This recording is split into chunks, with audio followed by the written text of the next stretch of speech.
Abram em Evangelho de Mateus, capítulo 13, verso 1. Tendo Jesus saído de casa naquele dia, estava sentado junto ao mar. E ajuntou-se muita gente a ele, de sorte que entrando num barco se assentou e toda a multidão estava em pé na praia. E falou-lhe de muitas coisas por parábolas, dizendo: Eis que o semeador saiu a semear. E quando semeava, uma parte da semente caiu junto do caminho, e vieram as aves e comeram-na. Outra parte caiu em pedregais, onde não havia terra bastante, e logo nasceu, porque não tinha terra funda, mas vindo o sol, queimou-se e secou-se, porque não tinha raiz. E outra caiu entre espinhos, e os espinhos cresceram e sufocaram-na. E a outra caiu em boa terra, e deu fruto, um a 100, outro a 60, e outro a 30. E aí vem a afirmação, né? No verso 9. Quem tem ouvidos para ouvir, que ouça. Isso porque nem todos têm ouvidos para ouvir, né? Ouvidos espirituais. E a sequência do texto vai dizer, né?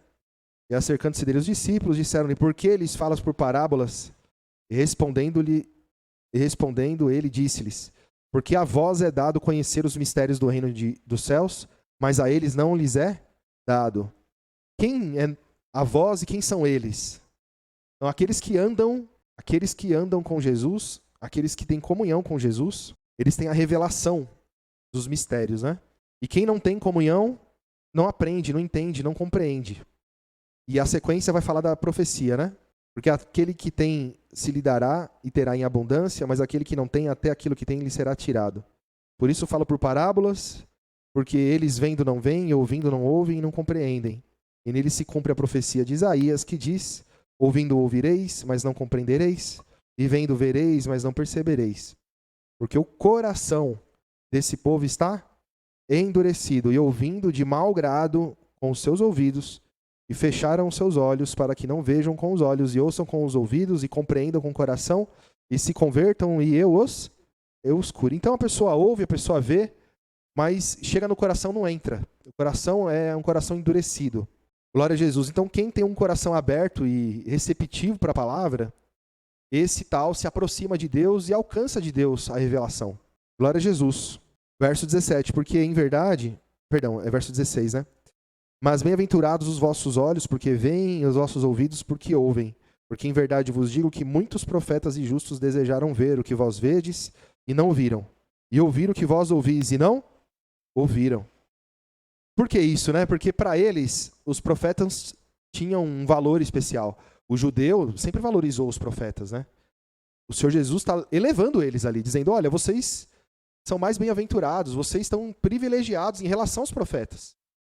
Porque eles, com tudo que eles fizeram, por todas as obras e tudo que tem escrito através deles, e foi algo grandioso, mas eles não tiveram o que vocês têm. Vocês têm algo maior. Vocês são bem-aventurados. E aí ele vai explicar a parábola. Escutai vós, pois a parábola do semeador. Ouvindo alguém a palavra do reino e não entendendo, vem o maligno e arrebata o que foi semeado do seu coração. Este é o que foi semeado junto ao caminho, ou na beira do caminho. O que foi semeado em pedregais é o que ouve a palavra e logo recebe com alegria. Mas não tem raiz em si mesmo e antes é de pouca duração. E chegada a angústia, a perseguição por causa da palavra, logo se ofende. E o que foi semeado entre os espinhos é o que ouve a palavra, mas os cuidados desse mundo e a sedução das riquezas sufocam a palavra e fica infrutífera. Mas o que foi semeado em boa terra é o que ouve e compreende a palavra e dá fruto, e um produz 100, outro 60 e outro 30. Então os irmãos percebem aqui, né, essa parábola a gente já usou muitas vezes e vai usar, né, porque é uma palavra muito importante, tem muita lição aqui para a gente explorar. E hoje eu queria me atentar aqui, irmãos, nesse terceiro coração aqui, né, essa terceira terra, né, o que foi semeado entre espinhos é o que ouve a palavra, mas os cuidados desse mundo, a sedução das riquezas sufocam a palavra e ela fica infrutífera. A palavra não produz fruto dentro da pessoa. A pessoa, ela tem entendimento, ela recebe a palavra, mas algo acontece na vida dela e não dá fruto. Ela não consegue dar fruto. Ele descreve aqui com poucas palavras, né? Sedução de riquezas, cuidados desse mundo, que sufocam a palavra e ela fica infrutífera. Então sufoca a palavra. A palavra tem respiração, a palavra tem pescoço, né, para sufocar. Então é claro que é uma figura de linguagem mostrando o quê, irmãos? Que de alguma maneira, muitas coisas são colocadas em cima da palavra. Muitas coisas sobrepõem a palavra. E ele dá o exemplo aqui, né? Cuidados do mundo, riquezas, sedução. Eu quero ler outro texto, lá em Lucas, capítulo 14. Eu li esse texto esses dias. A parábola dos convidados. Hoje eu estava lendo, eu li a outra parte, né, desse texto aqui, lá em Mateus 22. E parece ser o mesmo texto contado por pessoas diferentes, né? Mas se os irmãos olharem, tem algumas coisas que me fazem entender que o Senhor Jesus contou duas parábolas diferentes. E cada um descreveu uma, e elas são muito parecidas. Lá ele fala de bodas, de convidados para as bodas, né? Aqui ele fala de ceia. Ó, verso 15. E ouvindo isso, um dos que estavam com ele à mesa, disse-lhe, bem-aventurado que comer pão no reino do céu, no reino de Deus. Porém ele lhes disse, um certo homem fez uma grande ceia e convidou a muitos. E a hora da ceia mandou o seu servo dizer aos convidados, vinde e já está tudo preparado. E todos a uma começaram a excusar-se. O que é excusar-se? É dar desculpa. É dar um motivo porque não vão poder ir. Disse o primeiro, comprei um campo, e importa ir vê-lo. Rogo-te que me hajas excusado. Outro disse, comprei 5 juntas de bois e vou experimentá-los. Rogo que me hajas por... Eu espero que isso seja um bom motivo, que você me perdoe, que você reconheça, que você me entenda. Eu tenho um bom motivo. E outro disse, casei-me com minha esposa, e portanto não posso ir. E voltando aquele servo anunciou essas coisas ao seu senhor. Então o pai de família indignado disse ao seu servo, sai depressa pelas ruas e bairros da cidade, e traze aqui os pobres, aleijados, e mancos e cegos. E disse o servo, Senhor, feito está como mandaste, e ainda há lugar. E disse o Senhor ao servo, sai pelos caminhos e valados, e força-os a entrar, para que a minha casa se encha.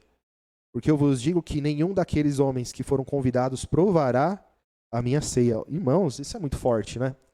Então, se os irmãos repararem aqui ninguém está falando de prostituição, aqui ninguém está falando de fornicação, aqui ninguém está falando de corrupção. O que foi citado aqui são coisas lícitas. Eu comprei um campo, comprei 5 juntas de bois, eu me casei. Então os irmãos percebem que se a gente não prestar atenção, a nossa vida é sufocada. A vida espiritual é sufocada. Por quê? Porque muitas coisas seduzem a nossa vida. Muitas coisas ocupam o nosso tempo. E a priorização pelo reino não existe muitas vezes, a gente deixa para depois. Então, as coisas que são lícitas, as coisas que não são pecado, muitas vezes podem ser um tropeço para a gente. Se a gente não separar, se a gente não decidir que existe um tempo, existe uma parte da minha vida que é dedicada para Cristo. Uma parte da minha vida para a oração, para o louvor. Por quê? Porque as coisas da vida vão ocupando, e a gente não percebe. E aí a gente vai ficando infrutífero. Infrutífero. E a palavra fala que nós temos que dar fruto e o nosso fruto deve permanecer. Está em João 15. Então, irmãos, é uma palavra simples, é algo que a gente já ouviu muitas vezes, mas é muito importante. É importante a gente entender tudo isso. É importante a gente reforçar tudo isso. Por quê? Porque muitas pessoas só procuram olhar de forma macro, né? Aquilo que é errado, aquilo que é escândalo. E às vezes as pequenas coisas que nem são ilícitas estão lá atrapalhando a nossa vida espiritual. Temos que olhar com cuidado, né? Para o nosso tempo. Olhar para a nossa vida. E eu acho importante, e eu falo isso por mim, eu sei, eu percebo quando eu estou carnal. Eu percebo. Aquilo tem que ficar evidente na nossa vida. Então eu preciso perceber quando eu já não estou mais espiritual.